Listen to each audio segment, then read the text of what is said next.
G'day, welcome to In the Shed for the Australia versus USA Challenge, and we're down here in the salubrious engine workshop, brand new in actual fact, for Heath Hamilton's Chase N Kash. Heath, welcome. Thanks, Dave.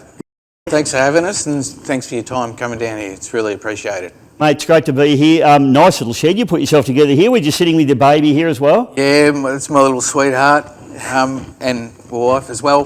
But no, the little shed's nearly there. Something I needed to do for a while.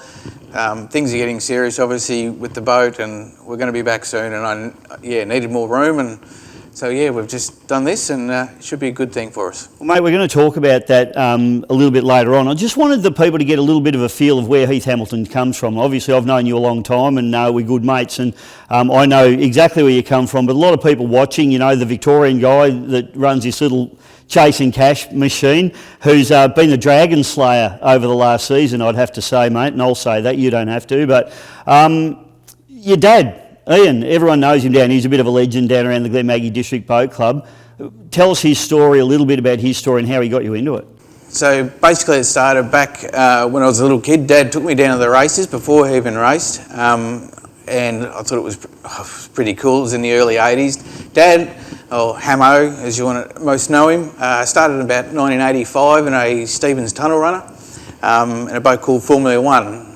He used to run, back then they had A and B grade sort of classes, and Dad had just racing everything. He had a B grade engine there for a while, then he just raced A grade, and he's actually quite successful in his time. Won a lot in Gippsland. Paynesville and Glenmaggie were his two main homes, and then he would race off at Eppalock and Albert Park Lake. I remember going there watching him race. I would have been 7 or 8, I think, when he actually started racing. But I still remember when he took me to the first race meeting down at Paynesville. And I remember going out in the pier with him, and we watched the two boats come down the straight, and drum and steel, and it was adrenaline. And one went over the top of the other, and I said to Dad, "God, how cool is this?" And he's, "Son, you can't sort of say that." I just thought it was cool. But that's where it all started. And then when Dad started racing, I think I was sort of more nervous watching him. He did have a few incidents over the years where he got tossed out of the old Stevens, and then a deck come off at once. It actually split, and there's an old video footage of it somewhere. Then he later went into a friend of ours' boat that sadly passed, and we got it going as prime mover, and he ran the 5.2, and he ran fairly successful with that. Really enjoyed it, but wouldn't move over for me. So that was always a talking point for Dad and I. He said to talk to my mother. I said, "No, you talk to Mum." And he gave me a first drive of it up at Dargle, actually, because he said, "There's no phone contact out here. No one knows what's going on. You have a drive this weekend." So now Dad's he's the one I idolised in racing. I could probably kill him for it now. I reckon I could have a lot more holidays and do other things, but he loves it. I love it. Family loves it. So this is where we're at now. But no, Dad was he was the one who started all this. Well, mate, I'm glad you touched on the family loves it as well. I'll quite often see Trace, your beautiful partner, another bloke playing well above himself, folks. Don't worry about that. But mate, she's always in the tower helping. She's part of the club. And also your boys, and it all ties in because your boys are Chase, your oldest boy Chase, and your youngest boy Kash, and the boat's called Chase N Kash. Yeah, we came up actually when we bought the sailboat. Cashy wasn't born, and we didn't know if we were having a boy or a girl. And if it was a girl, we're going to name her Ruby. So it was either going to be Chase and Rubies or Chase N Kash. It suits what we do. A lot of people sort of think it's just it's just Chase N Kash. It's a cool name, but it's actually when they spell it out, they go, "Oh, the K. What's with the K?" And then they work it out. So no, it's all about family. And Chase has been running in the juniors really well for the last 3 seasons now, and Kash will be starting this September. He'll tell you how many days are left. But his little boat's out there and he's starting to prep it now. So it's evolving. It is good, and I mean the junior side of things, and you've had a lot to do with that, obviously being the Commodore of the Glenmaggie District Boat Club. The junior thing's going really well, isn't it? And probably a lot more so than when we were young, or when you were young. You're a bit younger than me. Yeah, 100%. I didn't have really that opportunity with the junior boats, and I think it's a fantastic program because how do you build any sport if you haven't got the juniors? A lot of us are coming through people like, Dad and another generation, where now we're attracting people from outside, and Glen Maggie's a big supporter of it. We love it. We give them the full track. They have a ball. The kids' boats are down in front of the crowd, and it's fantastic. It is good, and Glen Maggie's it's a tight-knit club, isn't it? It's only a small club, got a great facility down there, the new clubhouse. If you haven't been there, folks, get down to the Glen Maggie District Boat Club. It's awesome. Although Sydney people reckon it's a bit far, mate, but it's well worth the trip, I reckon. Yeah, 100%. Yeah, no, it is. It's basically one of those clubs that we've got in. We've done a lot of work down there. We haven't got a lot of clubs left in Victoria with its own premises, I suppose, and the people in the town back it. So yes, it's small, but it's getting bigger and it's getting better, and the facilities are a lot nicer. It's a lot more accommodating to families and that sort of thing now. So really good history down there too, mate. I just love going and looking at all the pictures on the walls, and there's Donald Campbell is up on the wall there. He came down to Glen Maggie to actually measure it up for a world record run. Never happened, but no, it wasn't long enough or something. All that stuff on the walls is really, really cool. A little bit like the VSPC, I suppose. All that great history. Yeah, they have got good heritage, those clubs, that's for sure. We just had our 70th anniversary, and to see some of the faces that come back and have a little look was really, it was overwhelming. It was really nice. And they love seeing how the club's still going and it's actually developing now. So it's going. It is new clubhouse, mate. New toilet blocks, shower facilities, and one of the friendliest clubs you'll go to. But mate, let's get on to you, son. Up through the 4.2 litre ranks. That first drive at Dargle you mentioned. Yeah, well, the 4.2, that was Dad's boat I drove at Dargle. The 4.2, I was lucky enough to have Dean and Louise Gleeson, our partnership in with me. Great supporters of powerboat racing and of myself. Yes. And great supporters of me, and gave me that little have a go on your own boat and do my own thing, and learnt in the yellow boat, and then decided to go into Dad's boat for a while. But as things evolve, things get faster. I wanted to get a cell. Dad wanted me in a cell, so we sold the boats and we bought ourselves a sailboat from the wonderful people, Bob and his lovely wife, Swinburne over at South Australia. And haven't looked back being in a sailboat. What boat was that one? It was totally ecstatic. Yeah, so it had a 2JZ turbo in it, and it circulated very well. It's been a good boat for you and obviously you went to 6 litre initially. Yes. What was it like, that transition going from an open cockpit boat to being strapped in? The first time was at Lake Charm, and Dad said to me, he goes, "What do you think?" I said, "If you had the old boat and the new boat here, I'd get it back in the old boat." But I said, I just got to give it time. And I did another race meeting up at Paynesville, and I remember going through with Brett Ramsey and another guy in Strong Brew, and I was in between them, and we could touch each other, and I just went, "There's no way I'm going back in an open boat." I just went, "Nah," and so no, the transition, the first meeting was a bit eerie, but it was. I wouldn't go back now. I'm not allowed to go. Well, I won't let you go back, mate. No. Especially with the speeds you're doing now in this thing. So you went to a 6 litre in this particular hull. Yep. The transition into this baby here, which is, I gave it 1800 horsepower at one of the meetings. You got shitty with me because it's got about, 1200? Oh, lucky, yeah. If it's But it's a lot more horsepower and probably more instant power. What are the differences? Obviously it's power, but maybe some of the intricacies of the difference between a 6 and one of these things. I think it's more the inertia. When you sort of get on it, the response is just, what I found was, I did have one drive of a boat up at Glen Maggie, Dean's The Fly, and I remember getting in it, and all I did was try to drive it gently, and it was just, it was animal, I called it. Yeah. But that's the biggest thing. It's the acceleration and the inertia of the boat and what it does, and they hit harder. They do everything a little bit harder, and corners are different. Sort of, you used to be able to go on the 6 litre, you drive in a corner, and sort of my style was to drive in hard and then power out really early. But you sort of I had to change that with this thing, because as soon as you if you tap the power, it just shift the boat. It just absolutely, it just take it up out of the water and move it. I thought, this thing's going to be a handful, and so it's like, that's why I keep it tuned down as well. Not just for the reliability, just for the drivability, acceleration, all that sort of thing. And just so I can get used of it too. But yeah, they're a different beast. Yeah. Mate, I've never sat foot in one of those things. I've raced outboards, so it's totally. You reckon you're going to give me a drive, folks? That'll be interesting. Scott's putting his hand up too. It's going to be a bloody taxi, this thing. But having commentated blown boats for quite a lot of years now, from my perspective, it is all about how you put the power down coming out of the corner and how you compensate with your cavitation plates to try and keep the nose of the boat down and get that whole shot out of the corner. How many times do we see guys lose races because they do the whole up on your gunnel, up on your gunnel, up on your gunnel, then get settled, then go. By then the guys that aren't doing that have gone. Yeah. How delicate is that to manage? That's the hardest bit I've had to try and adjust to. And as we know, the laps go by, the track gets harder. Some corners might get a little easier, but most of them, they get harder, especially in your tight tracks like Melton, where the corners are closer, they rough up. And trying to get out of a corner is the one you've got to try and get. And getting off the line's the other one. At the start, I was actually getting off the line really well. Then I started stuffing it up by the third meeting. I just I think I got a little bit confident and went, well, I'll just put my foot down like a 6 litre. And all of a sudden the thing's sitting like this, and you're sitting like that, and you go, I've just given 4 lengths away. And it took me back to my 4.2 days, where if you made a mistake in a 4.2, you paid for it. Yeah. And Bob Reid would make you pay for it. The silver fox, I don't think he's ever lost a race, has he? Oh, I don't know. He would have done more laps than anyone I think we know. Yeah. So, yeah.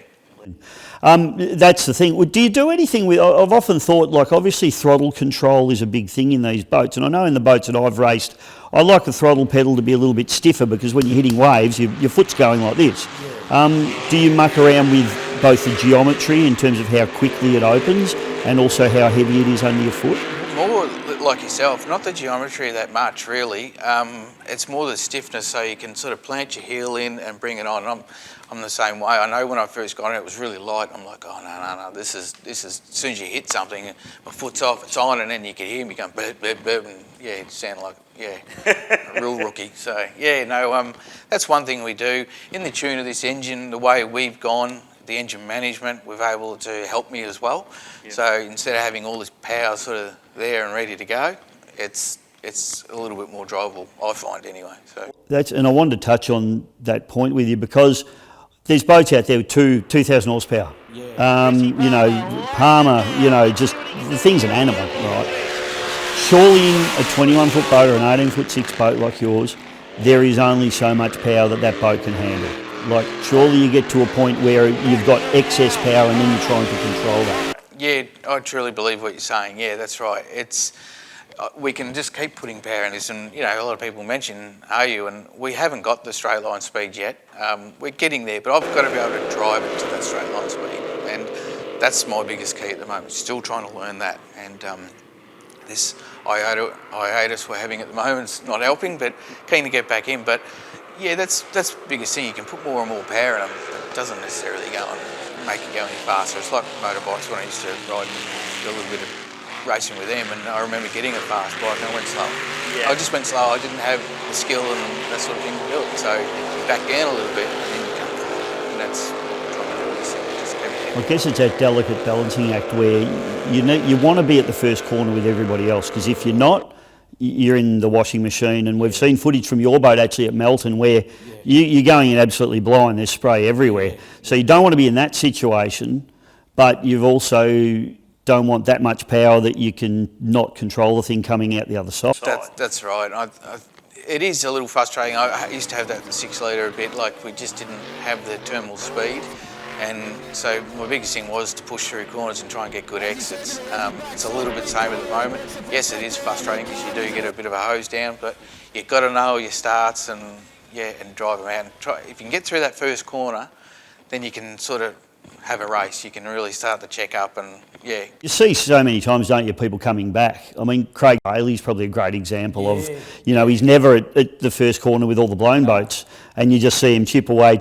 And as a commentator, I'll always be saying to people, just keep your eye on that tunnel boat because he'll come back. And Bailey's a perfect example, and I know that last time I was at Melton, he said to me, well done, and you win. I said, yeah, only one because you weren't in it. Like, seriously, he goes, no, you would have beaten me. I said, yeah. I said, thanks, no worries. But he's an amazing guy to watch, isn't he? Him and Reece Coles and the way they do it.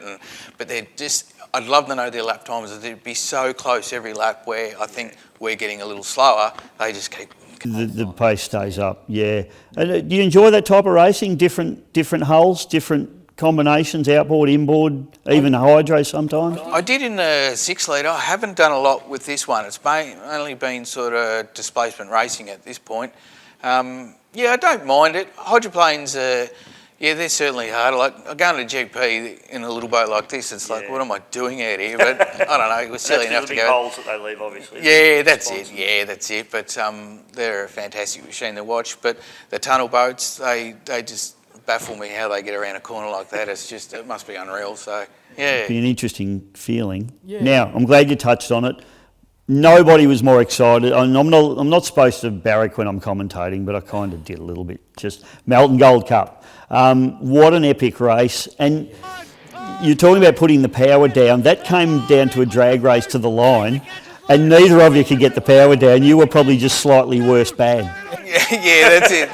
That's one way of putting it. Yeah, slightly worse bad. A little bit lucky, I think, in the end. But look, it was one of those races, like I touched on before with my starts. I'd been starting well at Berry and Windsor, and I got to Melton, and I really, seriously, I don't know what I was doing wrong. And I actually, in the semi-final, I walked up the hill, and Brett Shepherd said to me, he goes, well, you stuffed that up. I said, yeah, I know. And he goes, what have you done? I said, I haven't done anything. I said, I don't know what I'm doing. And he said to me, what have you changed in the boat? I said, it's not the boat, it's me. And he had a couple of words, and he just said a couple of points, and I went, and he hit it. And I said, yeah. And he went, when we went out for the final, he said, just try this and that as you go down the river. We're not giving this secret away, folks, for all your other blown boat drivers. Yeah, that's right.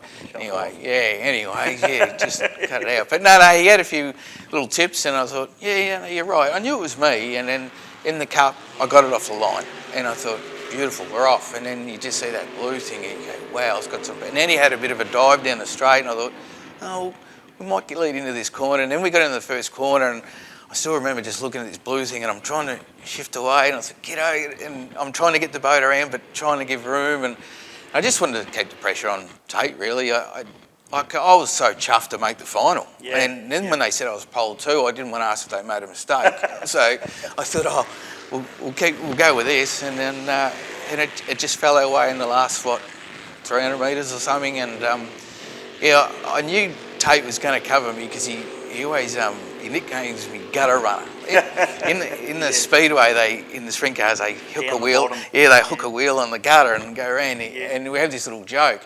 So I knew he'd be covering, but then so I stayed outside, and I thought. And then he left it open. I thought you just made a rookie mistake. So in we went. I thought we'll have a crack. We'll see what happens. And it went around really well. I went, geez, that's all right, we're facing this way. And then it was just white water, and I thought, oh no. And the boat jumped, and it jumped again. And when it jumped, I was so disappointed. I slowed everything down. I thought, I've lost this. And then, it took off, and then I thought, oh, here we go. Because you wouldn't have realised that Tate's doing the same thing. He was doing this and doing that and trying to get the power down as well. It was terrible. He shouldn't have a licence, that bloke. No, it was good. We did have a touch in the first corner.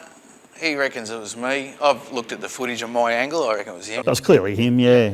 Until I'm doing this in the shed with Tate, and then it was you. But that's it. No, it was good banter. We had a bit of a nudge there, and but no, in the final it was. Yeah, when it sort of went past him, I think my foot went through the bottom of the boat. I thought, just go, and then we got to over the line. And then I seen him, and he nearly drove it straight into me. I thought, you idiot! But did you touch on the line as well? No. It was very close. So you can see it on the footage. We didn't touch at all. Yeah. That's all just camera work. It's the magic of TV. No, we're good blokes. We don't do stuff like that. No, we look after one another. Our wives wouldn't let us do that. No, of course not. Yeah, no, we didn't. No, we actually didn't touch. It was close, but yeah, man, it was close. Yeah. So. It's an interesting dynamic, mate, because in blown boat racing traditionally there've been big tough guys and lots of tattoos, handlebar mustaches. I've seen since the the cockpits have evolved, I think drivers have evolved a bit as well. I mean, you've got guys like yourself, which you need a certain amount of mongrel in you to race a boat. Yeah. And to race anything, because you have to want to beat the other guy. And you have to have that determination, a little bit of arrogance, I suppose, to want to win races. Yeah. Which you don't have that at all when we're sitting on dry land. No. But obviously when the lid closes, that comes in. I'd say Tate Ramsey's the same. Yeah, I suppose you got to toughen up, elbows out, but there's also a respect factor too. You know, I respect the blokes I go out with. And I think they respect you back as well. Yeah. There's going to be times where, you know, things happen in a race, but as far as I'm concerned, you just don't do it on purpose. You know, we have those issues. You're right. I think you know, it used to be that sort of look. I think you guys used to call them knuckle draggers, actually. I wasn't going to say it, but Stewie Jackson might say every that. boat driver a knuckle dragger. Yeah. I don't think, and yes, the title's definitely been used, right? But I'm loving the sport now because of the professionalism in it. And I love chatting to all the drivers because they're all intelligent, most of them, intelligent, you know, switched on, think about their racing, understand the boats, understand what they're doing. It's really evolving into a sport that, you know, a motorsport, and it's safe as well. You know, it's relatively safe compared to what it used to be, which I think the sport's got, you know, well, we can see it's getting bigger and bigger and bigger. Yeah, and it's evolved a lot, and I think the safety still is evolving. There's no doubt. Like, there were devastating times back in 2010, and I was there at both those meetings and nearly pulled the pin. I just went, this is not worth it. And I think that's what made the decision too. I might have been in a 5 or 6 litre, but I need to get in a cell. Yeah. And look what's happened since. You know, we've had incidents, and the worst we've had is bruises and bits and pieces. We can replace boats. You know, you look at Walmsley at Melton, like that was horrific. And see him float up straight away and come to the surface, and he was out of hospital. A couple of days later, more for I think he was sooking over a headache, but no, he's... He hurt his shoulder. Yeah, no, he was a lucky boy, but you just look at what the cells did, you know, what would have happened if he He'd have been dead in that crash. The real thing blow up. Oh, that haunts you, the noise. Yeah. I'm trying to think of some other, but you know, there's been lots of, I mean, poor old Blake Ramsey getting run over there. He was sort of half out of his cockpit, but it probably still saved him, you know, the fact that he was in there. But there's been lots of bingles and collisions and even just spin-outs where guys might have got thrown out of the boat previously in a spin-out. We've seen guys, Tate Ramsey at Yarrawonga, a huge off at the top corner. He just took off and... Yeah, I know. I wasn't there. I did see that, but that's because he's a rookie. So, yeah, you know, but he goes all right. No, he knows I'm going to have a dig at him. Yeah, absolutely, and we'd be disappointed if you didn't, mate. Fantastic. Now let's talk about what we're here for. Is this Australia versus, I was going to say New South Wales. It will be New South Wales as well, but more importantly, America. Yeah, that's going to be big, isn't it? This will be a new thing for you. Now, you came into one of the championships last season and, you know, came in as, I guess you said yourself, we're coming in just to see what happens. Yeah. And did really well, finished third in the championship. Yes, for the NDC. Yeah.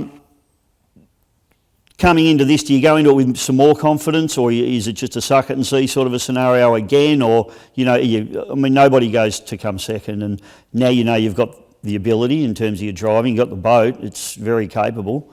You must be going in with some intention. Yeah, definitely intention. Confidence is always I've probably lacked a little bit over my life, but definitely have a little bit more confidence. Like when we did the inaugural one last year, I learned so much. And the reason I did it, like I know it was a big meeting to take your first blown boat to a big, you know, race meeting or 2 race meetings in a row. I went there to learn. And I'd learned so much in 2 weeks, it was ridiculous. And I wanted to be against the best guys. Like, I think one of my first heats was with Troy Marlin. And I said to him when I got back to the ramp, I said, I made a mistake there. He said, whatever. I said, I followed your boat, the holes. He goes, you don't follow this boat, son. I said, yeah, no, I got that. And but no, I learned so much about it. And we just tried to stay in each race and keep chipping away, and we're gaining a little bit each time. But the NDC was a different thing. Or overall at Melton, I didn't know a lot about it. I thought, yeah, I love it. I love the idea of a series. Dad's always been like that. Yeah. It brings the best out. Yeah, not absolutely. Just And not it's not just just a one weekend, bang, win a big trophy and you go home. I like the idea of a series. That was really, that was awesome experience as well. But at Melton, we'll come out of there going, oh, wow, we're third. We've got to do it. So and that's what we did. Yeah. Did well. Boat delaminated at Windsor. Yeah. What do you do there? Like you look at your pride and joy that half the side of it's ripped out. Yeah, I know. How does that make you feel when you pull into the bank and you think, is this all over? Like, is this boat destroyed or can we fix it? Or? Yeah, well, I thought it was over. Honestly, I thought, well, if the boat's done, it's done. Mick always says, I can fix anything, and I have full Mick faith in Turano, him. for those that don't know, who's our fiberglassing legend down here in Gippsland Composites. Mick Turano, that's him. And he looked at it and said, we'll be back. We can fix this. And I went, oh, really? Like, I was devastated. I walked up the ramp and, I had young Cashy come up and he's in tears and Cullen and I think he's more upset I've damaged his boat. Yeah, well, this is his inheritance after all. Like. It's been a big sort of thing to fix it, but we haven't just fixed the boat. Like, it's been fixed. The actual side of it's been fixed for, I don't know, 6 months. We were just going to fix it, but then there was other things. We sat down, Michael and I, and had a look at it, and we weren't happy. We said, look, we're going a lot faster. Hitting harder, as you said. The inertia of it, it's just a pounding. I said, we've got to do something to make this boat stronger. He agreed. So we put our heads together, two pretty smart guys. Very intelligent, good-looking men from Gippsland. That's it. Yep. We went through it and we've strengthened the boat up in a lot of areas that we believe should be. The boat's always actually been a really strong boat. Like, the bottom of it's awesome. Problem was when it got into the sides, it wasn't. And for whatever reason, but that doesn't matter. Look, at the end of the day, we've basically rebuilt from the first chine out, all the way up. Up to the deck line. Up to the deck line, 100%. It's got different strength areas in it. The whole side of the boat now is 3 times as thick I guess with the modern materials, foam and resin infusion, you can do that without adding a ton of weight. That's the thing, and with these things, I don't think you need to really worry about the weight. 6 litre, 5 litre, 100%. Might help. Yeah. We reckon it will. So a little bit of weight, we've changed things in the bottom. But yeah, like you say, with all the composites and all those things that, I don't know, Mick goes through it and he puts this much in here, he's like a chemist. And then, I sit there going, what do you want me to do? And he says, just grind here and don't put any more holes in it, which I have. Yeah, and don't crash it when you're racing it, you idiot. Yeah, I know, I copped that a little bit. So, but no, he's, if it wasn't for Michael, Mick doing what he's doing, I don't know where I'd be at the moment. So I'm glad you touched on him, mate, because you've got a lot of people that support you, a lot of people from your own club. Yeah. Obviously, your engine, Glenn Wells. Yeah. Glenn and I have been friends since, apprentices. We met through Paul Reynolds with Mayhem. Back then, that's how far. For those that don't know, he is a mechanic, motor mechanic by trade. Try to be, yeah. Not a good one, but that's why Glenn builds his engine. That's why I've got employees, they're the good ones. Glenn's the brains behind it. He knows and his machining work and all that sort of thing. So, and he's always helped me out, and I don't know, we have a really good relationship, family one as well, and look, he's been terrific for us. Between him and Mick, I wouldn't be doing this, I don't think. I just couldn't do it. And yes, I do the rest of it, and it is a lot of work, but at the end of the day, these guys have got my back and been terrific. So, yeah. It's a tight-knit team, like a lot of the teams in blown boat racing, any boat racing is. You've got your wife Chase, who's very supportive, she's always there, doesn't yell at you too often. Your boys love it and they'll be coming through, and then you'll have to build them boats as well. It's going to get expensive. I'm hoping their footy careers go really well. Well, they might be able to pay for boats for you. That'd be right, wouldn't it? Would be all right. But it's a great little team you got, mate, and I can see why you do it. And this is great, your new shed, it's going to give you the ability to, get stuff done during the week in a good environment and nice and clean and get everything done properly. Yeah, that's the biggest thing. It is only a small team. It's made up for, I don't know, probably 8 of us really, and the kids that come with us, like young Bailey Canary does his videoing and all that sort of thing, and He's terrific. He helps us a lot. Jimmy's dad, Peter, mate of mine I've had for 25 years, been coming out. Dad's mate, Brian, always supported me since I had the yellow boat. And Brian's half blind, Dad's half deaf, so they're really good combination. Well, between them, they've either got full sight and full hearing or nothing at all. We just send them on their way, and we see. But no, they're great in the pits. They argue all day, so that's them to the side. Yep. But no, and then obviously the Mick and our kids and our wives. Tracy's been an amazing support over the years, and to let me do this, it's not easy for, I suppose, partners to see what goes on sometimes, and not just the racing, but the stress side of it and all the rest of it. But if you got them, you're halfway there, I think. Yeah, I think you're nearly all the way there, mate. Yeah. Of course, kids mixed kids race as well, so it's great. It's a really good team, mate. This championship now for the Australia versus US, we've got Mildura. Yeah, that'll be an interesting one. Yeah, I think so. I used to crew for Dean back in the day at Mildura with Kryptonite. And Dad raced there actually. He raced Prime Mover there, so that was this is the last time I was there. I commentated those races and it was pretty epic. Yeah, the bit went on, didn't it? Bit went on. It's a big track. I mean, it's Mildura, the river. It's on the Murray at Mildura. It's quite wide for a river. Yes. Out there, it'd be wider than Windsor, I would have thought. It's actually wider than Melton, is what I've been told. There you go. Yeah, so that's especially at the moment. Yeah, I know. It's a bit of a mess out there. Yeah, it is a shame. But so it's a really good racetrack. So looking forward to that. And then, of course, 1 week later, Berry. I know. So what do you do there? You're going to take the week off in between. Yeah, I think so. I think that'd be like going to New South Wales. You sort of it was harder for us, for the Victorians, I suppose, to go that distance. I think what we'll do is turn it into a bit of try and have a bit of a holiday. Yeah, shorten our Christmas holiday. I'll be tagging along with you, mate. Oh, good. Yeah, no, that's all right. Yeah, no. I'll be one of your kids. Oh, cool. That'd be awesome. Yeah, good. But no, it should be interesting. I love Berry. I love Berry. Yeah, it's. I had my first win in Berry. That's why I think. Oh well, it's got good memories. Yeah, that's it. Yeah. No, it was. They're always welcoming, beautiful place, bloody hot, but yeah. That time of year it is. Oh, definitely the Riverland up there in South Oz. Go mow the lawns in your overalls is how you train for it, I reckon. Yeah. So, but no, it's a lovely place. Looking forward to a new place, a new chapter. I suppose going to Mildura and having a go. There'll be another challenge and another tick off the box. So, no, looking forward to that. Looking forward to. Hopefully get to race against Duff Daly or something like that.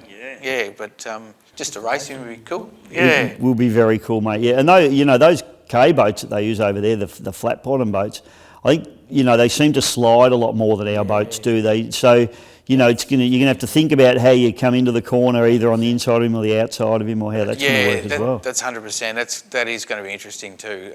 Seeing the way they handle it, a lot different to us. So, but no, we'll just be respectful and just race them, and we'll if we have to beat them, we'll have to beat them. So Well, we don't want those Yanks coming over here taking our trophies, do we? No. No way. Yeah. Well, Heath, mate, thank you so much for having us in the shed. It's been absolutely awesome. There's a great spot you got here. Love the way you go about it, mate. I don't need to tell you that. That's what I think. I appreciate you guys coming out. I still remember when I had the yellow boat, the first person to ever interview me was you two, and I was holding Chase on the deck of the boat. It was this Don't give our ages away, mate. Yeah, no, that's it. And I've always had utmost respect, and what you do for racing is just fantastic. So I do appreciate you coming out here and taking your own time to do it and do what you do for racing. It's sensational. It's our pleasure, mate. We get to hang out with cool dudes like you. Yeah, that's it. All right. Yeah. All right, Heath. Good luck. No Australia versus USA. Get this thing back in that thing, and we'll get you going. Thanks everybody for tuning in. Hope you enjoyed it. How could you not with this bloke? It's been absolutely awesome. Australia versus USA challenge coming up, Mildura and Berry.